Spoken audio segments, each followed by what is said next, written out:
ये एक प्रेरणादायक कहानी है गांव में रहने वाले एक गरीब लड़के की। गांव के छोटे से घर में रहने वाला राज एक साधारण किसान का बेटा था। उसकी दुनिया खेतों, मिट्टी और मेहनत तक ही सीमित थी। लेकिन उसके सपने आसमान छूने वाले थे। वो पढ़ लिख कर एक बड़ा आदमी बनना चाहता था, मगर गरीबी हमेशा उसकी राह में रोड़ा बनकर खड़ी रहती थी। राज के पिता चाहते थे कि वो खेतों में काम करे और उनकी मदद करे, लेकिन राज की आंखों में एक अलग चमक थी।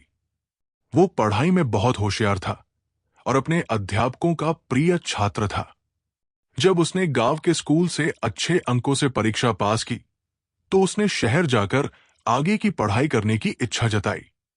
परिवार की आर्थिक स्थिति ठीक न होने के कारण यह संभव नहीं था, लेकिन राज ने हार नहीं मानी। उसने दिन में मजदूरी करने और रात में पढ़ाई करने का फैसला किया। वो सुबह खेतों में काम करता, दोपहर में स्कूल जाता और रात को लालटेन की रोशनी में पढ़ता। शहर में दाखिले के लिए उसे पैसों की जरूरत थी।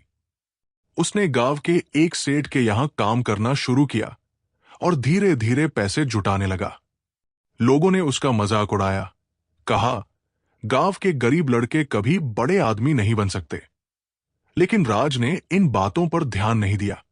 कई मुश्किलों के बावजूद उसने कॉलेज में दाखिला लिया और अपनी पढ़ाई जारी रखी। वो क्लास में हमेशा अव्वल आता और प्रोफेसर भी उसकी लगन से प्रभावित थे। लेकिन उसकी राह अभी भी आसान नहीं थी। फीस भरने के लिए उसे कई बार भूखा सोना पड़ता, पर उसने कभी शिकायत नहीं की। कड़ी मेहनत और संघर्ष के बाद राज ने अपनी पढ़ाई पूरी की और एक बड़ी कंपनी में नौकरी पाली। उसकी लगन और मेहनत को देखते हुए उसे जल्दी ही प्रमोशन मिलने लगे। कुछ ही सालों में वो एक बड़ी कंपनी का सीईओ बन गया। अब वही लोग जो उसका मजाक उड़ाते थे, उसकी मिसाल देने लगे। राज ने साबित कर दिया कि अगर सच्ची लगन और मेहनत हो तो कोई भी इंसान अपनी तकदीर बदल सकता है। राज की कहानी हमें सिखाती है कि सपने उन्हीं के सच होते हैं जो उन्हें पूरा करने के लिए जी जान से मेहनत करते हैं। परिस्थिति कैसी भी हो, अगर हमारा हौसला मजबूत है तो सफलता हमें जरूर मिलेगी। संघर्ष जितना कठिन होगा, सफलता उतनी ही शानदार होगी।